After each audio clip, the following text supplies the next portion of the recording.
ओम गणगणपते नमः। ओम गणगणपते नमः। ओम गणगणपते नमः। ओम नमः शिवाय। जलदान, जलाशय निर्माण, वृक्षारोपण, सत्य भाषण और तप की महिमा।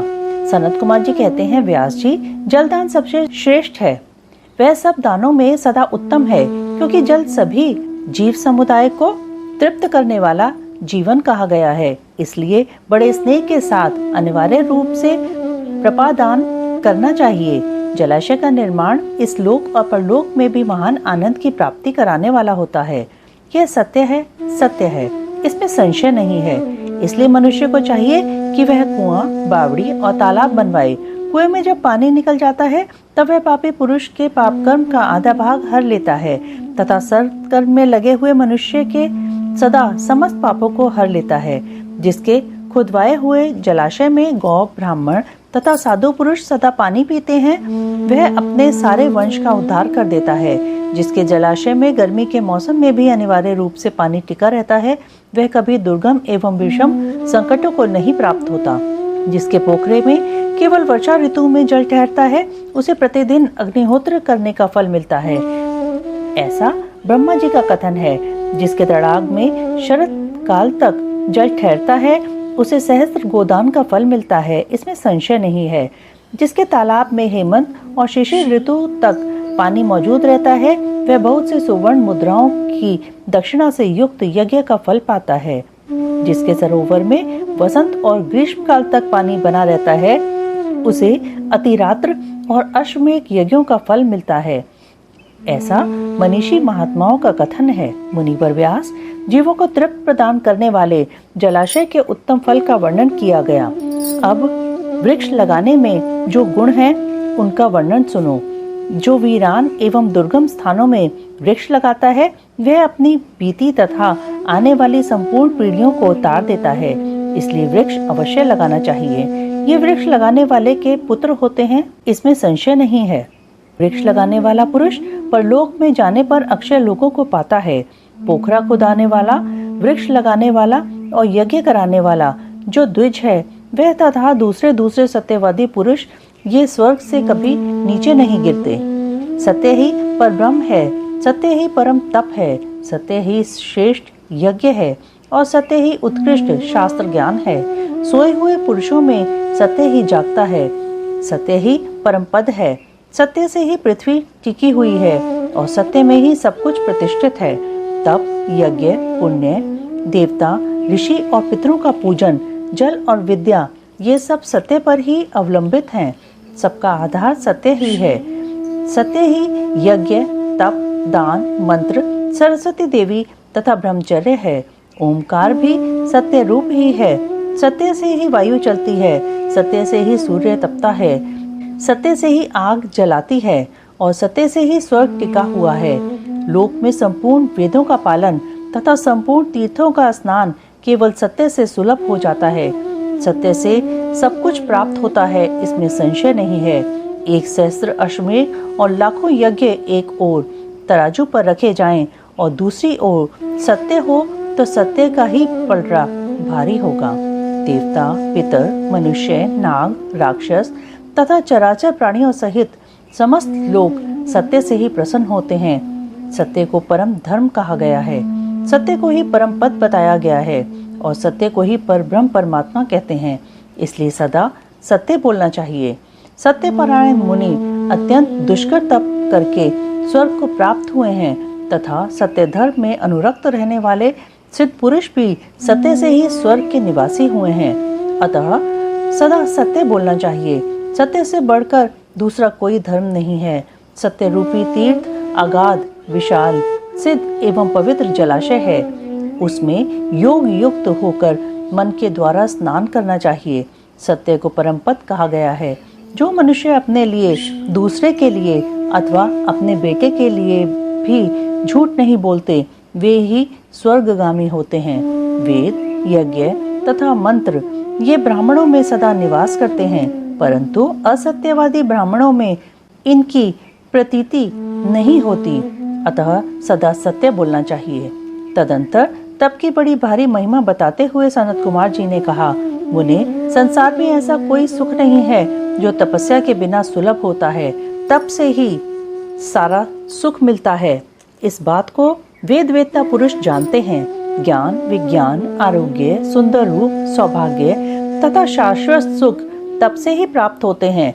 तपस्या से ही ब्रह्मा बिना परिश्रम के ही संपूर्ण विश्व की सृष्टि करते हैं। तपस्या से ही विष्णु इसका पालन करते हैं।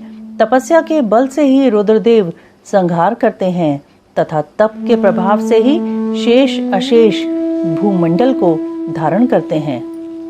वेद और पुराणों के स्वाध्याय तथा विविध प्रकार के दान की महिमा, नरकों का वर्णन तथा उनमें गिराने वाले पापों का दिग्दर्शन, पापों के लिए सर्वोत्तम प्रायश्चित, शिव स्मरण तथा ज्ञान के महत्व का प्रतिपादन।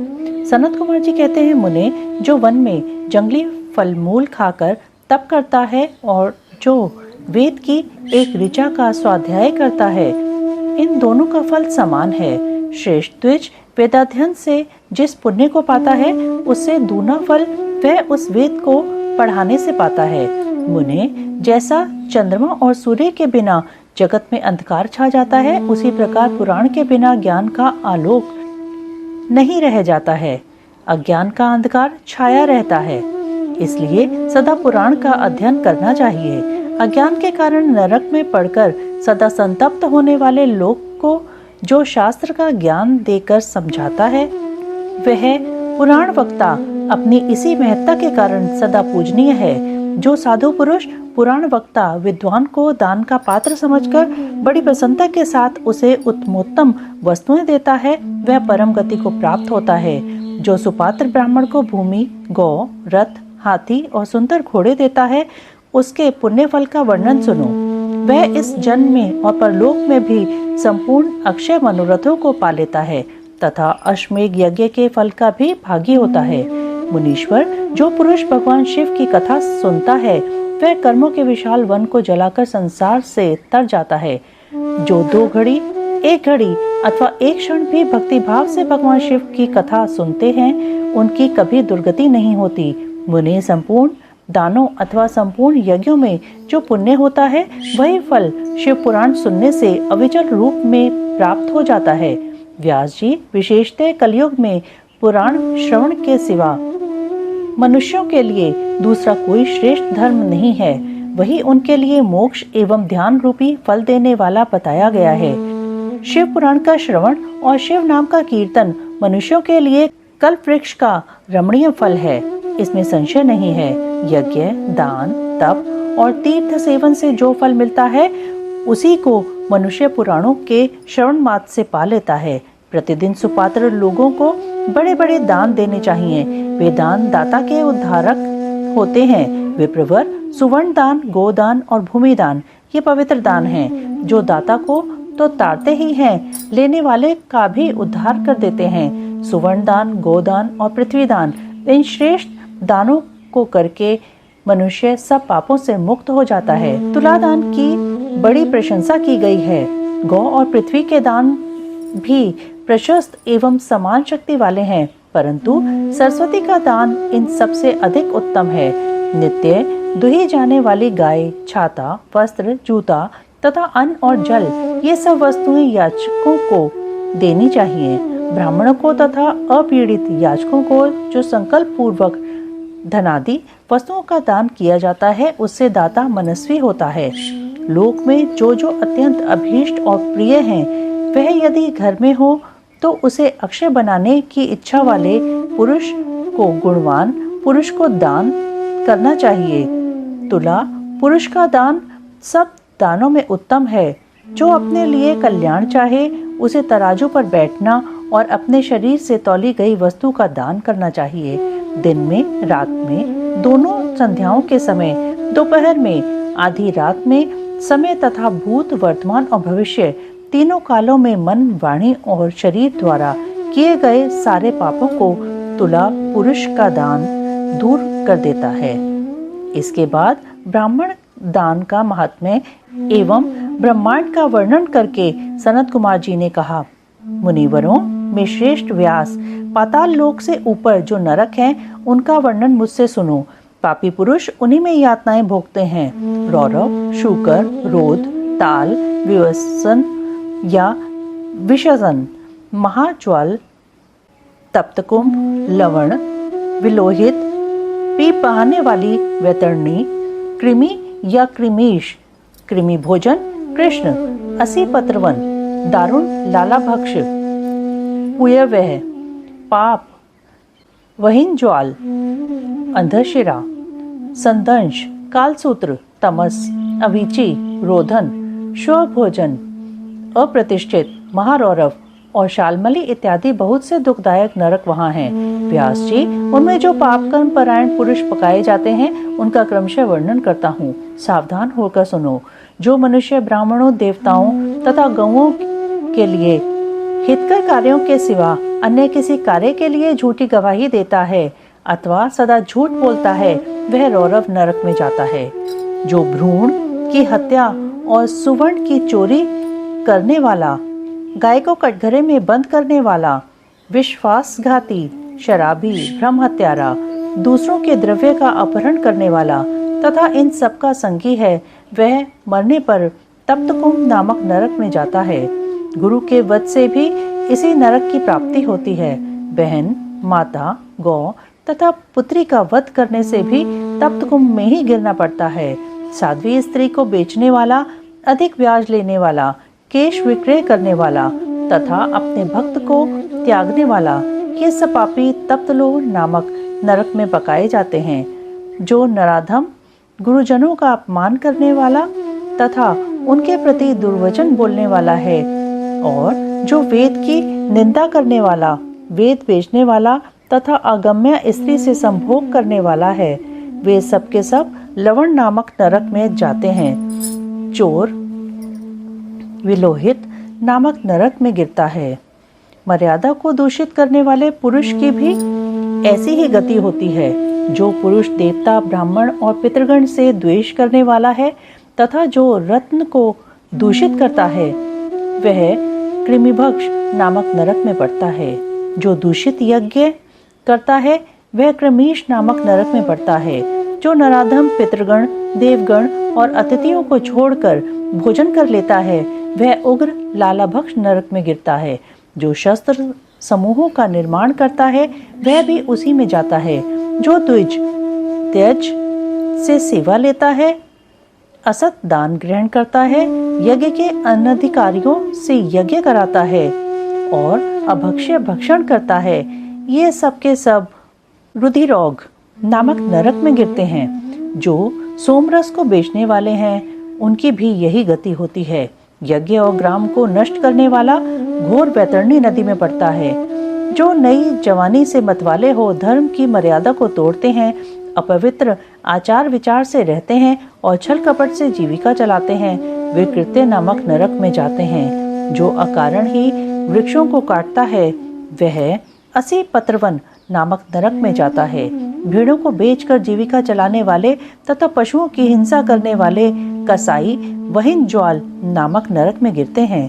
भ्रष्टाचारी ब्राह्मण, क्षत्रिय और वैश्य तथा जो कच्चे खपड़ों अथवा ईंट आदि को पकाने के लिए जावे में आग देता है, वे सब उसी वहीन ज्वाल नरक में गिरते हैं। जो व्रतों का लोप करने वाले तथा अपने आश्रम से गिरे हुए हैं, वे दोनों ही प्रकार के पुरुष अत्यंत दारुण संदंश नामक नरक की यातना में पड़ते हैं। जो ब्रह्मचारी होकर भी स्वप्न में वीरेस्खलन करते हैं तथा जो पुत्रों से विद्या पढ़ते हैं, वे श्वभोजन नामक नरक में गिरते हैं। इस तरह ये तथा और भी सैकड़ों हजारों नरक हैं जिनमें पाप कर्मी प्राणी यातनाओं की आग में डालकर पकाए जाते हैं। इन उपयुक्त पापों के समान और भी सहस्त्रों पाप कर्म हैं जिन्हें नरकों में पड़कर मनुष्य भोगा करते हैं। जो लोग मन, वाणी और क्रिया द्वारा अपने वर्ण और आश्रम के विरुद्ध कर्म करते हैं, वे नरक में गिरते हैं। नरक में सिर नीचे करके लटकाए गए प्राणी स्वर्गलोक में रहने वाले देवताओं को देखा करते हैं और देवता लोग भी नीचे दृष्टि डालने पर उन सभी अधोमुख नार की जीवों को देखते हैं। पापी लोग नरक भोग के अनंतर क्रमशः उन्नति करते हुए स्थावर, कृमि, जलचर, पक्षी, पशु, मनुष्य, धर्मात्मा, मानव, देवता तथा मुमुक्षु होते और अंत में मोक्ष प्राप्त कर लेते हैं। जितने जीव स्वर्ग में हैं, उतने ही नरक में हैं। जो पापी पुरुष अपने पाप का प्रायश्चित नहीं करता, वही नरक में जाता है।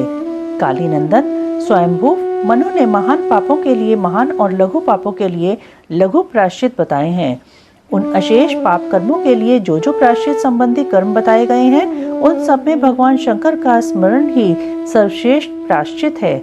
जिस पुरुष के चित्त में पाप कर्म करने के अनंतर पश्चाताप होता है, उसके लिए तो एकमात्र भगवान शिव का स्मरण ही सर्वोत्तम प्रायश्चित है। प्रातःकाल, सायंकाल, रात में तथा मध्याह्न आदि में भगवान शिव का स्मरण करने से पाप रहित हुआ मनुष्य माहेश्वर धाम को प्राप्त कर लेता है। भगवान शिव के स्मरण से समस्त पापों और क्लेशों का क्षय हो जाने से मनुष्य स्वर्ग अथवा मोक्ष प्राप्त कर लेता है। जिसका चित्त जप, होम और पूजा आदि करते समय निरंतर भगवान महेश्वर में ही लगा रहता हो, उसके लिए इंद्र आदि पद की प्राप्ति रूप फल तो अंतराय ही है। मुने, जो पुरुष भक्ति भाव से दिन रात भगवान शिव का स्मरण करता है, उसके सारे पातक नष्ट हो जाते हैं, इसलिए वह कभी नरक में नहीं पड़ता। नरक और स्वर्ग ये पाप और पुण्य के ही दूसरे नाम हैं। इनमें से एक तो दुख देने वाला है और दूसरा सुख देने वाला। जब एक ही वस्तु कभी प्रीति प्रदान करने वाली होती है और कभी दुख देने वाली बन जाती है, तब यह निश्चय होता है कि कोई भी पदार्थ न तो दुखमय है और न सुखमय ही है। ये सुख दुख तो मन के ही विकार हैं। ज्ञान ही परब्रह्म है और ज्ञान ही तात्विक बोध का कारण है। यह सारा चराचर विश्व ज्ञानमय ही है। उस परम विज्ञान से भिन्न दूसरी कोई वस्तु नहीं। मृत्युकाल निकट आने से कौन कौन से लक्षण हैं, इसका वर्णन। इसके पश्चात द्वीपों, लोकों और मनुओं का परिचय देकर संग्राम में फल, शरीर एवं स्त्री स्वभाव आदि का वर्णन किया गया। तदंतर काल के विषय में व्यास जी के पूछने पर सनत कुमार जी ने कहा, मुनिश्रेष्ठ, पूर्व काल में पार्वती जी ने नाना प्रकार की दिव्य कथाएं सुनकर परमेश्वर शिव को प्रणाम करके उनसे यही बात पूछी थी। पार्वती बोली, भगवान, मैंने आपकी कृपा से संपूर्ण मत जान लिया। देव, जिन मंत्रों द्वारा जिस विधि से जिस प्रकार आपकी पूजा होती है, वह भी मुझे ज्ञात हो गया। किंतु प्रभु, अब भी एक संशय रह गया। वह संशय है काल चक्र के संबंध में। देव, मृत्यु का क्या चिन्ह है? आयु का क्या प्रमाण है? नाथ, यदि मैं आपके प्रिय हूँ तो मुझे ये सब बातें बताइए। महादेव जी ने कहा, प्रिय, यदि अकस्मात शरीर सब ओर से सफेद या पीला पड़ जाए और ऊपर से कुछ लाल दिखे, तो यह जानना चाहिए कि उस मनुष्य की मृत्यु 6 महीने के भीतर हो जाएगी। शिवे, जब मुंह, कान, नेत्र और जिह्वा का स्तंभन हो जाए, तब भी 6 महीने के भीतर ही मृत्यु जाननी चाहिए। भद्रे, जो रूरू मृग के पीछे होने वाली शिकारियों की भयानक आवाज को भी जल्दी नहीं सुनता, उसकी मृत्यु भी 6 महीने के भीतर ही जाननी चाहिए। जब सूर्य, चंद्रमा या अग्नि के सानिध्य से प्रकट होने वाले प्रकाश को मनुष्य नहीं देखता, उसे सब कुछ काला काला अंधकार छन ही दिखाई देता है, तब उसका जीवन 6 मास से अधिक नहीं होता। देवी, प्रिय, जब मनुष्य का बायां हाथ लगातार 1 सप्ताह तक फड़कता ही रहे, तब उसका जीवन 1 मास ही शेष है, ऐसा जानना चाहिए।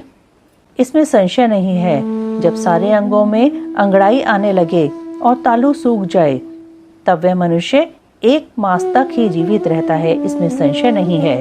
त्रिदोष में जिसकी नाक बहने लगे, उसका जीवन 15 दिन से अधिक नहीं चलता। मुंह और कंठ सूखने लगे तो ये जानना चाहिए कि 6 महीने बीतते बीतते इसकी आयु समाप्त हो जाएगी।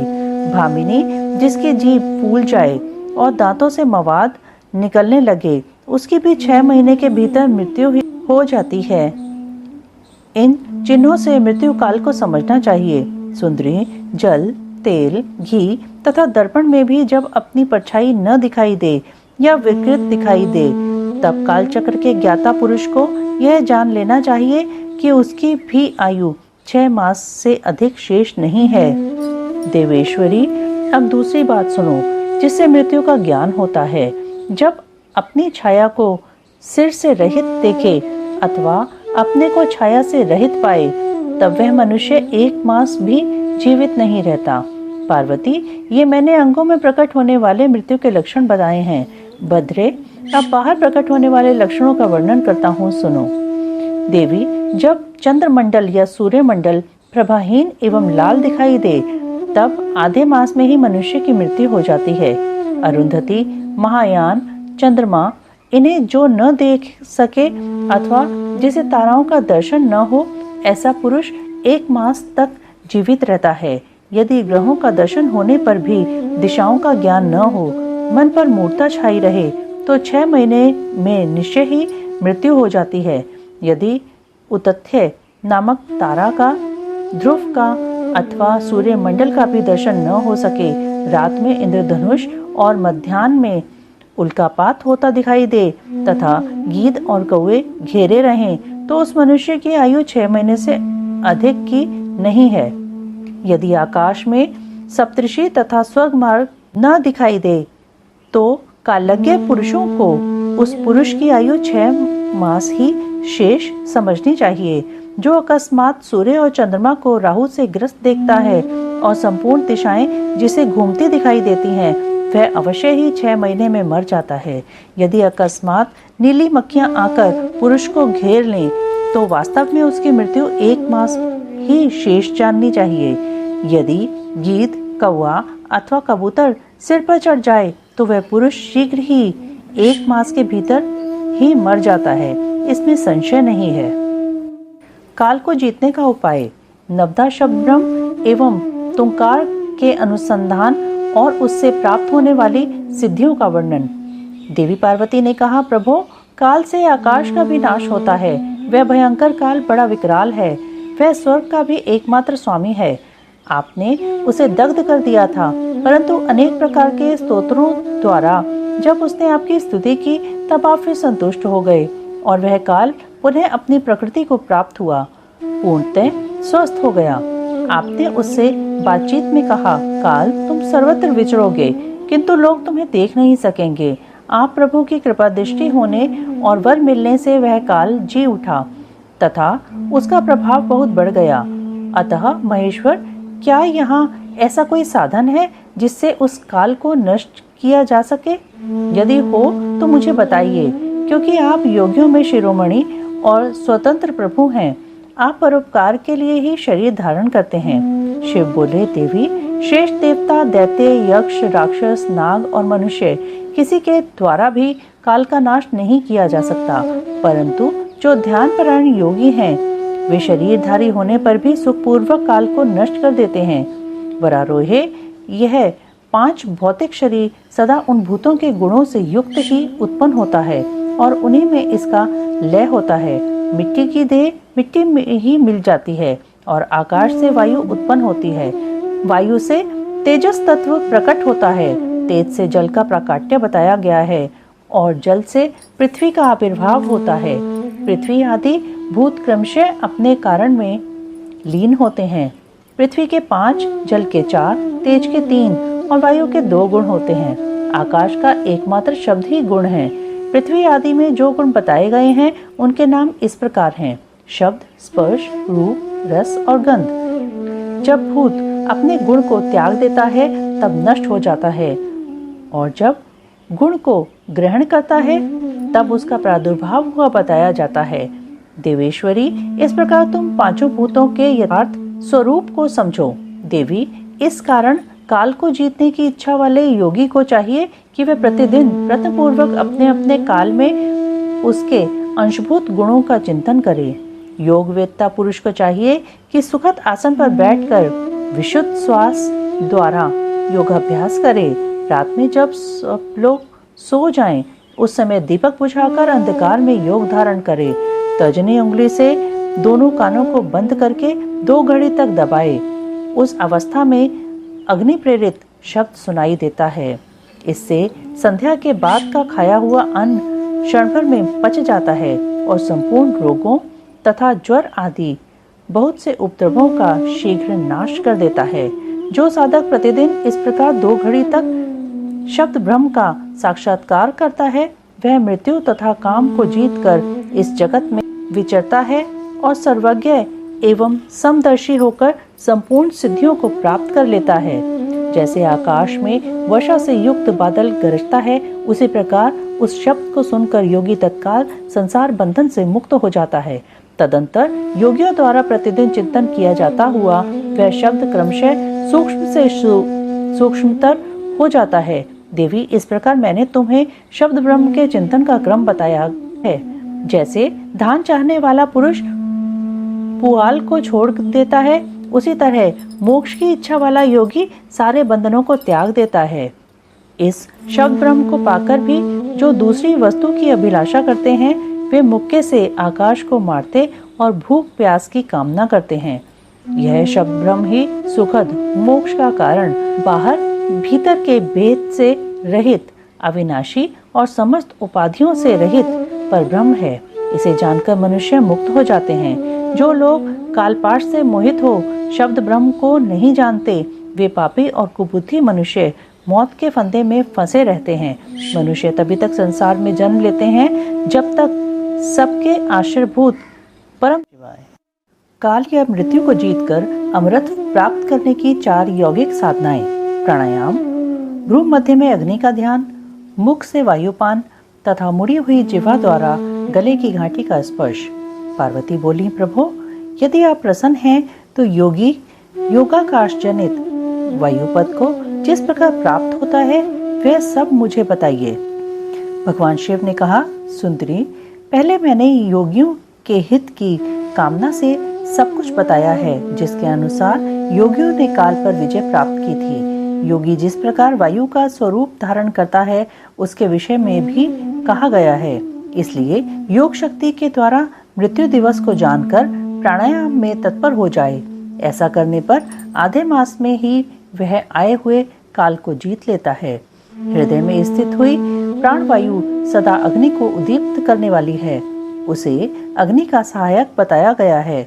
यह वायु बाहर और भीतर सर्वत्र व्याप्त और महान है। ज्ञान, विज्ञान और उत्साह सबकी प्रवृत्ति वायु से ही होती है। जिसने यहाँ वायु को जीत लिया, उसने इस संपूर्ण जगत पर विजय पा ली।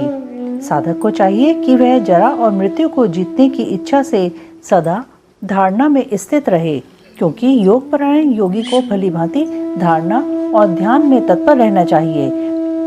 जैसे लुहार मुख से धोंकने को फूंक फूंक कर उस वायु के द्वारा अपने सब कार्य को सिद्ध करता है, उसी प्रकार योगी को प्राणायाम का अभ्यास करना चाहिए।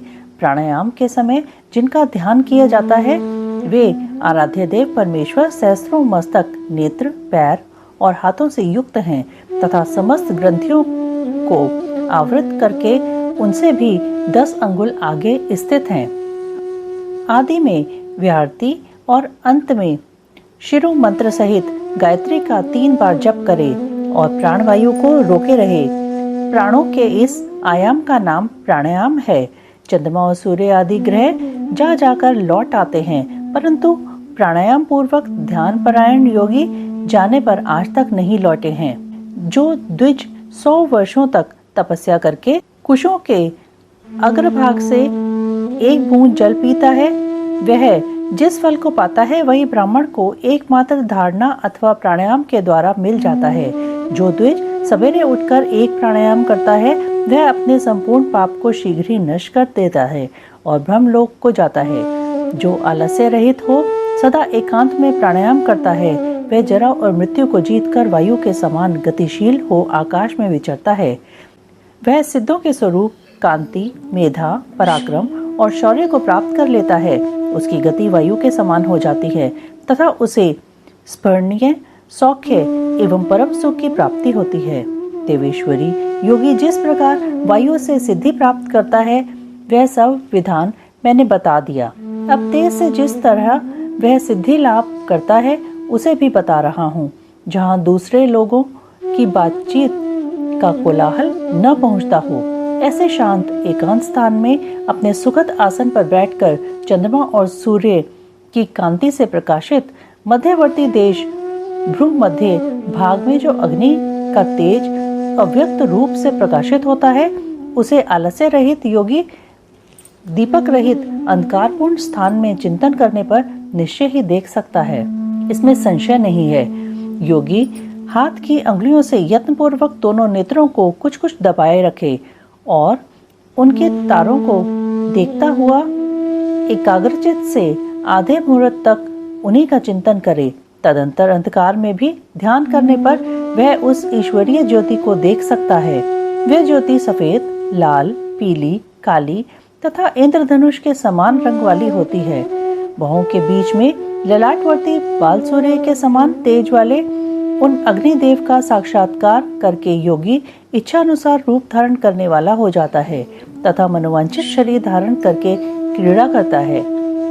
वह योगी कारण तत्व को शांत करके उसमें अविष्ट होना, दूसरे के शरीर में प्रवेश करना, अणिमा आदि गुणों को पा लेना, मन से ही सब कुछ देखना, दूर की बातों को सुनना और जानना, अदृश्य हो जाना, बहुत से रूप धारण कर लेना तथा आकाश में विचरना इत्यादि सिद्धियों को निरंतर अभ्यास के प्रभाव से प्राप्त कर लेता है। जो अंधकार से परे और सूर्य के समान तेजस्वी है, उसी इस महान ज्योतिर्मय पुरुष को मैं जानता हूँ। उन्हीं को जानकर मनुष्य काल या मृत्यु को लांघ जाता है। मोक्ष के लिए इसके सिवा दूसरा कोई मार्ग नहीं है। देवी, इस प्रकार मैंने तुमसे तेजस तत्व के चिंतन की उत्तम विधि का वर्णन किया है, जिससे योगी काल पर विजय पाकर अमृत को प्राप्त कर लेता है।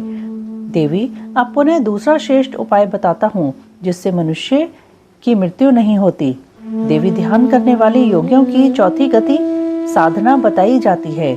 योगी अपने चित्त को वश में करके यथा योग्य स्थान में सुखद आसन पर बैठे, वे शरीर को ऊंचा करके अंजलि बांधकर चोंच की सी आकृति वाले मुख के द्वारा धीरे धीरे वायु का पान करे।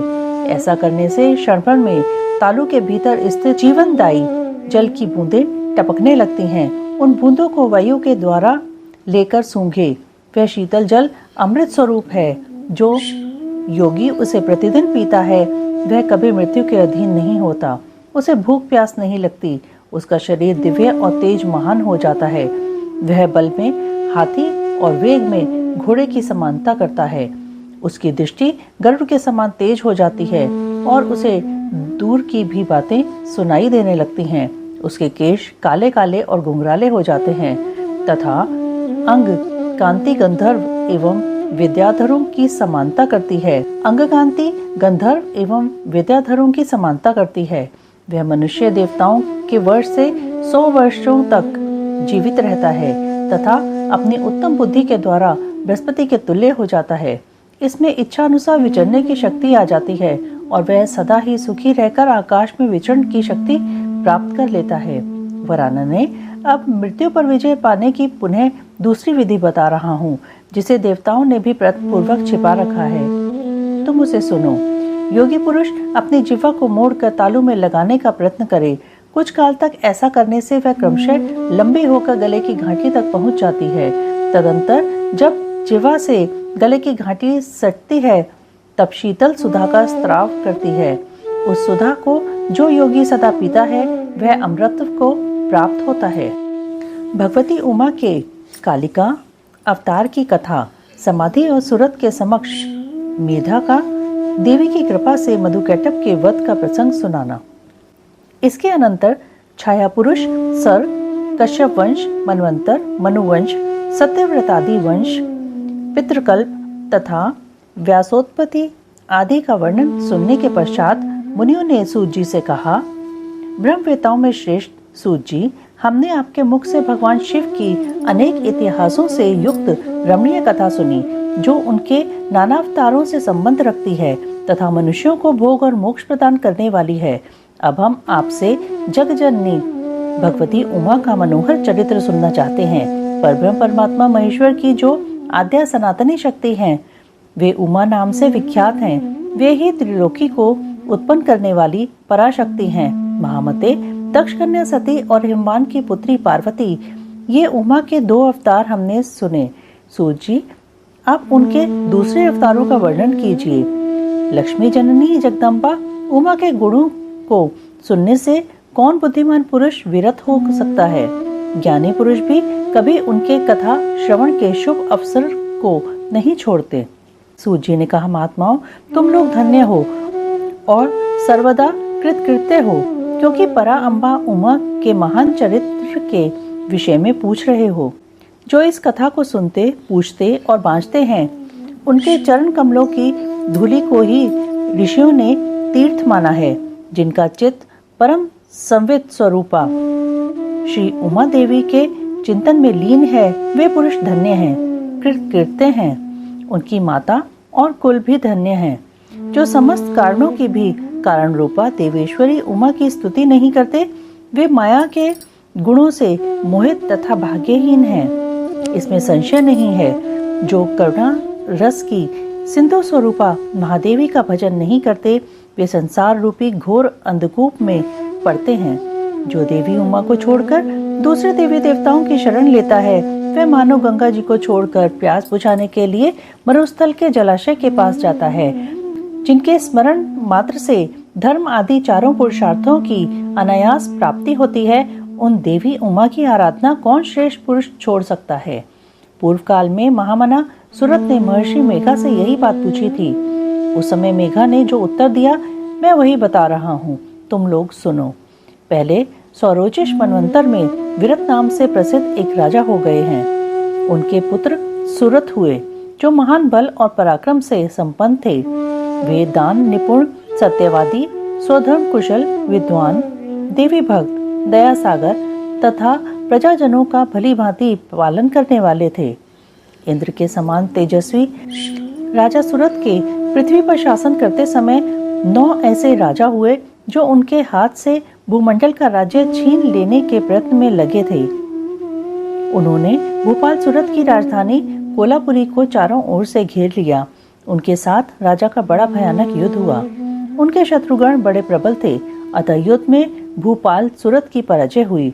शत्रुओं ने सारा राज्य अपने अधिकार में करके सुरत को कोलापुरी से निकाल दिया। राजा अपनी दूसरी पुरी में आए और वहां मंत्रियों के साथ रहकर राज्य करने लगे, परंतु प्रबल विपक्षियों ने वहां भी आक्रमण करके उन्हें पराजित कर दिया। दैवयोग से राजा के मंत्री आदि गण भी उनके शत्रु बन बैठे और खजाने में जो धन संचित था, वह सब उन विरोधी मंत्री आदि ने अपने हाथों में कर लिया। तब राजा सुरत शिकार के बहाने अकेले ही घोड़े पर सवार हो नगर से बाहर निकले और गहन वन में चले गए। वहां इधर उधर घूमते हुए राजा ने एक श्रेष्ठ मुनि का आश्रम देखा, जो चारों ओर फूलों के बगीचे लगे होने से बड़ी शोभा पा रहा था। वहां वेद मंत्रों की ध्वनि गूंज रही थी। सब जीव जंतु शांत भाव से रहते थे।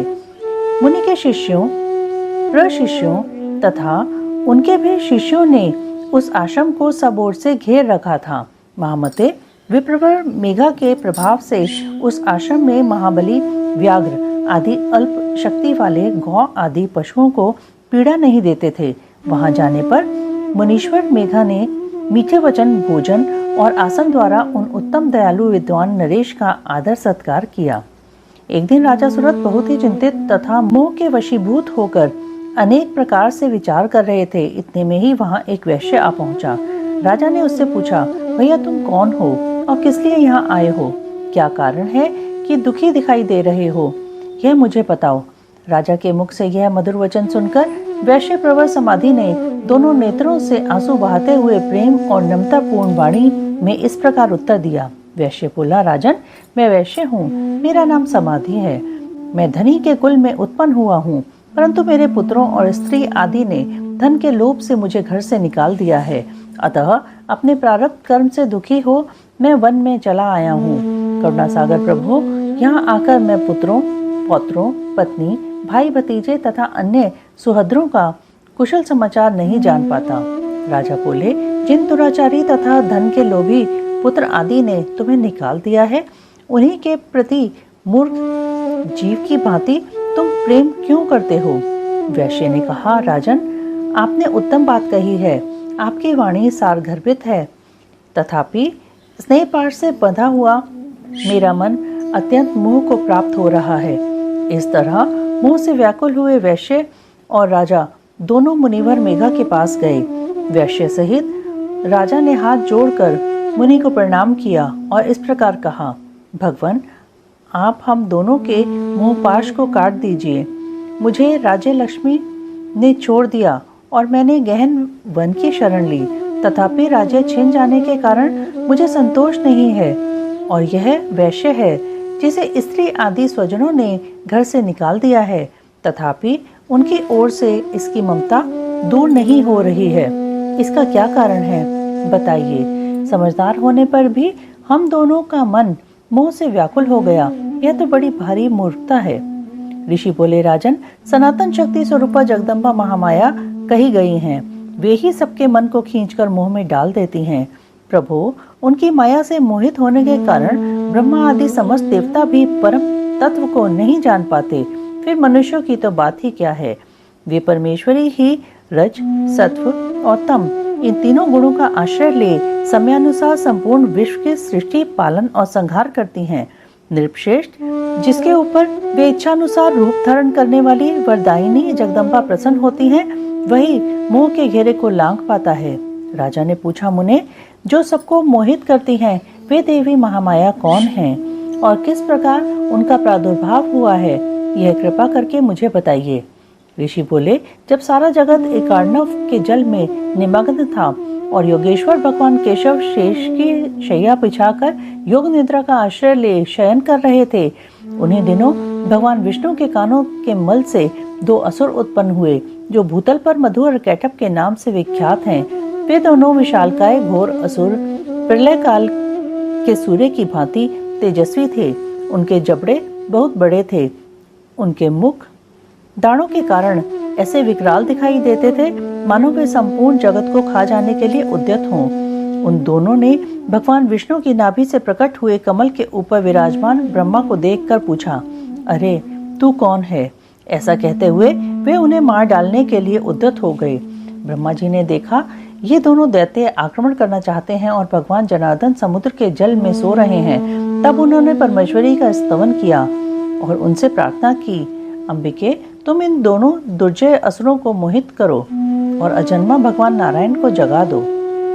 ऋषि कहते हैं, इस प्रकार मधु और कैटभ के नाश के लिए ब्रह्मा जी के प्रार्थना करने पर संपूर्ण विद्याओं की आदि देवी जगतजननी महाविद्या फाल्गुन शुक्ला द्वादशी को त्रिलोक्य मोहिनी शक्ति के रूप में प्रकट हो महाकाली के नाम से विख्यात हुई।